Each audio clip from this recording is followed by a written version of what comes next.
Bạnសួស្តីបងប្អូនទាំងអស់គ្នាបាទវីដេអូនេះខ្ញុំចែកម្លែកតកតងនឹង ChatGPT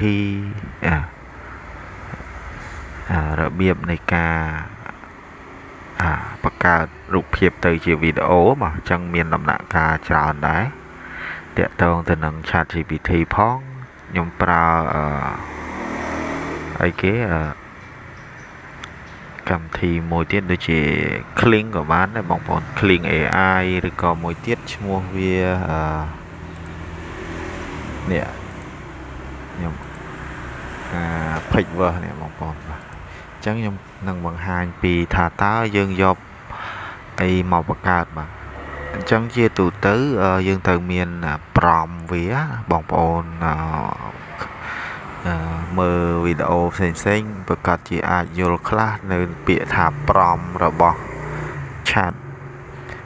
AI បាទអញ្ចឹងដោយសារខ្ញុំមិនមានយក prompt ពីណាមកទេខ្ញុំមានតែរូបភាពបាទខ្ញុំយករូបភាពពី Facebook ពីអីចឹងណាឃើញតុក្កតាតំណងអីខ្ញុំយកវាមកបង្កើតជា prompt បាទអញ្ចឹងខ្ញុំឧទាហរណ៍ថានេះខ្ញុំមានរូបកូមិចមួយស្លឹកនេះតែវាមាន3 4ភាគទៅឯនេះភាគទី1គឺបរោះម្នាក់អង្គុយលើមាត់ទឹកហើយអង្គុយលើកោះហ្នឹងណាមើលទៅហើយគេសម័យថាមាននារីម្នាក់នៅជីកបូងជីអីក្បែរហ្នឹងអីចឹងទៅបាទអញ្ចឹងយើងចង់បង្កើតpromptតើយើងត្រូវធ្វើម៉េចបាទដើម្បី generate រូបហ្នឹងឲ្យមកជារបស់យើងវិញបាទអញ្ចឹងទី1បងប្អូន save វា screenshot prompt រូបមួយស្លឹកភាគ1នឹងសិនមកខ្ញុំប្រើ snip បាទ snipping tool បាទអូខេចាំតិចខ្ញុំចុច snipping សិន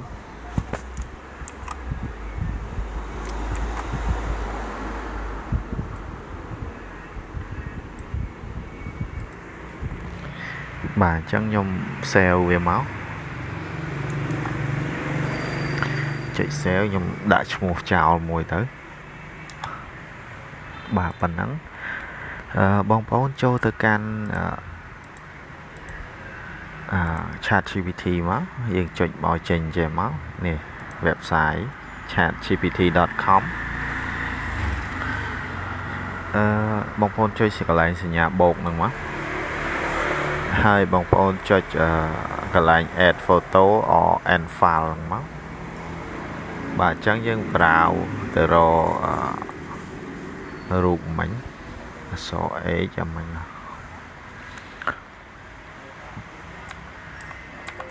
មិនមានទេចាំតិចខ្ញុំចូលខុសកន្លែង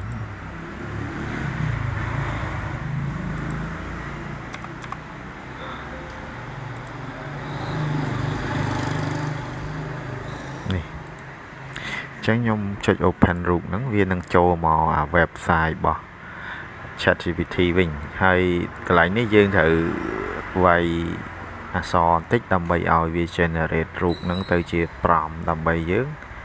ឲ្យវាបង្កើតរូបថ្មីបាទអញ្ចឹងខ្ញុំវាយពាក្យអញ្ចឹងបងប្អូន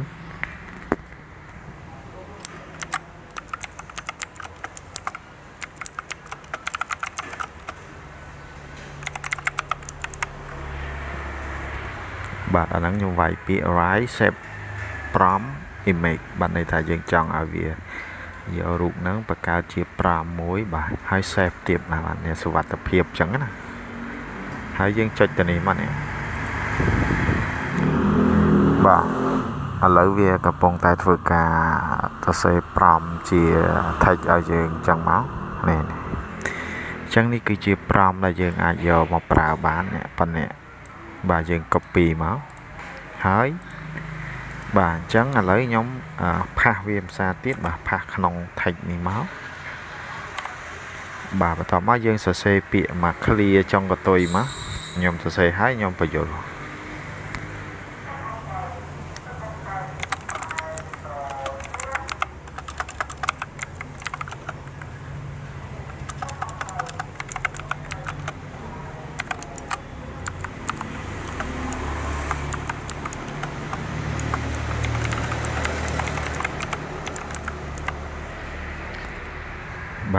នេះខ្ញុំវាយពាក្យប៉ុណ្ណេះនេះខ្ញុំដាក់ថា I need image បាទអានេះគឺជាសាយខ្ញុំចង់ឲ្យវាជាលក្ខណៈរូបឆរវិញរូបឆរដូច screen ទូរស័ព្ទអញ្ចឹងណាហើយចង់បានជា 3D ហើយ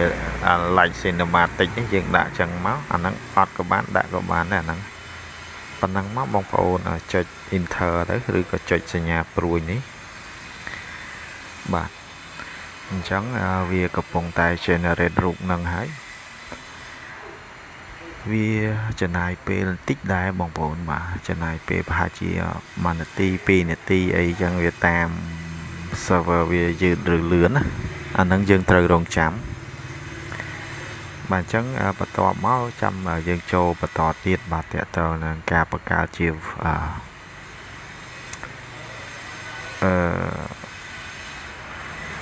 រូបភាពហ្នឹងទៅជាវីដេអូបាទចាំបងប្អូនចាំបន្តិចមកចឹងសម្រាប់បងប្អូនយកទៅធ្វើ short យកទៅធ្វើអីគឺខ្ញុំគិតថាវាងាយបាទនេះវាប្រាប់យើងទៅនេះអញ្ចឹងខ្ញុំអានេះវាប្រាប់យើងថាឆាតយើងប្រើវាហួសដែនកំណត់អញ្ចឹងណាបានន័យថា ChatGPT account មួយហ្នឹងខ្ញុំប្រើវាប្រហែលដងតាមវាកំណត់ហើយអញ្ចឹងយើងបើកGoogle ថ្មីមួយទៀតមកដើម្បីឲ្យយើងដាក់ ChatGPT មួយទៀតបាទ account ថ្មីអញ្ចឹងណាបាទអូខេឥឡូវខ្ញុំ paste អា text prompt បញ្ចូលនេះម្ដងអញ្ចឹងបើបងប្អូនចង់ប្រើវាបានច្រើនgenerate រូបភាពបានច្រើនយើងមាន account ច្រើនទៅវាងាយយើងប្រើអានេះខ្ញុំចុច enter ភាសាទៀតអូខេឥឡូវវាកំពុងដំណើរការហើយចាំតិចទៅអានេះខ្ញុំបិទវា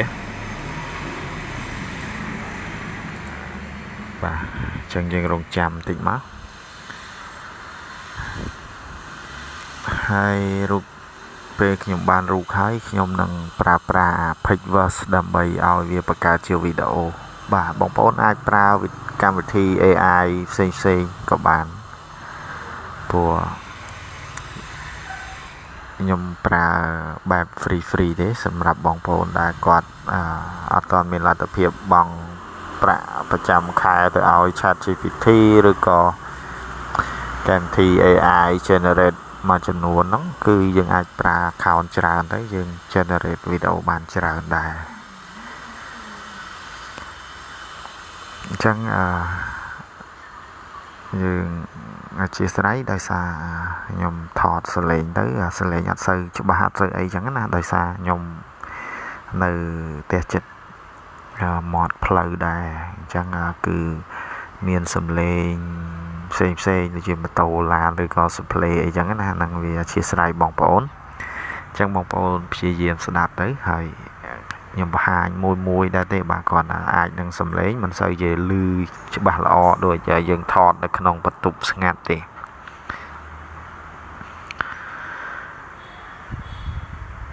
បាទឥឡូវយើង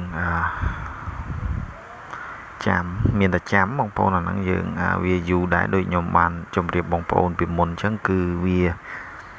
ចំណាយពេលប្រហែលជា1នាទី2នាទី3នាទីអាចដល់5នាទីយូរបំផុតហើយបាទគឺអាស្រ័យលើ server ដែរវាលឿនឬយឺតអញ្ចឹងទៅអូខេឥឡូវវាចេញហើយនេះវាបង្ហាញរូបឲ្យយើងអូខេនេះរូបបងប្អូនបាទនេះយើងចង់បាន 3D វាចេញអញ្ចឹងណាឥឡូវបន្ទាប់ពីបានហើយបងប្អូនមើលស្អាតទេប៉ុណ្ណឹងបាទបើអត់ស្អាតក៏មិនដឹងធ្វើម៉េចទៀតដែរបាទយើង save មកនេះ save បាទបន្ទាប់ពី save មកបងប្អូនចូលទៅកាន់នេះមកឥឡូវខ្ញុំបើកមើលសិននេះហ្នឹងវាអញ្ចឹងណាយើងទៅបង្កើតវីដេអូដោយប្រើកម្មវិធី AI website មួយឈ្មោះថា pixverse.ai បាទអញ្ចឹងយើង sign in អីមក sign in ជាមួយ account Gmail យើងនឹងទទួលបាន credit នេះដូចជា160អានេះខ្ញុំប្រើអស់ខ្លះហើយ បាទអញ្ចឹងបងប្អូនមើលកន្លែងនេះ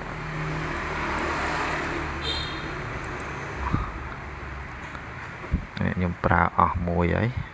អញ្ចឹងបងប្អូនចូលកន្លែងនេះមក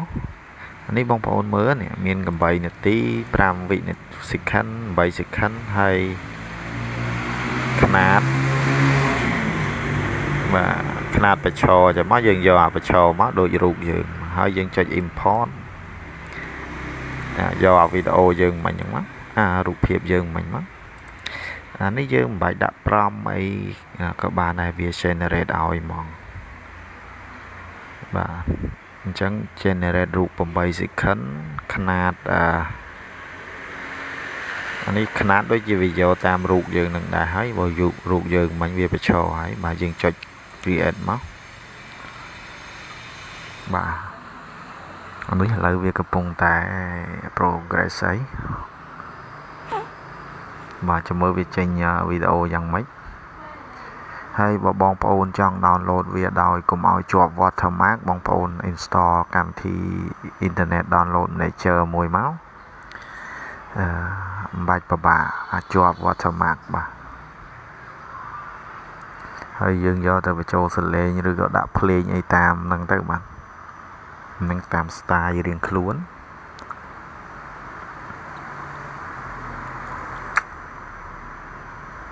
នេះឃើញទេបាទឥឡូវវាចេញជា result ឲ្យយើងហើយអញ្ចឹងយើងចុច play បានយើង download សិនក៏បានដែរខ្ញុំ download ទៅហើយ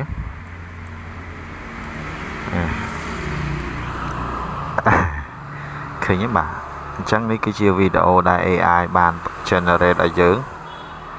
បាទអញ្ចឹងយើង download ហើយយើងផ្គុំវាចូលគ្នាឲ្យរៀងវែងអីចឹងទៅបានហើយបងប្អូន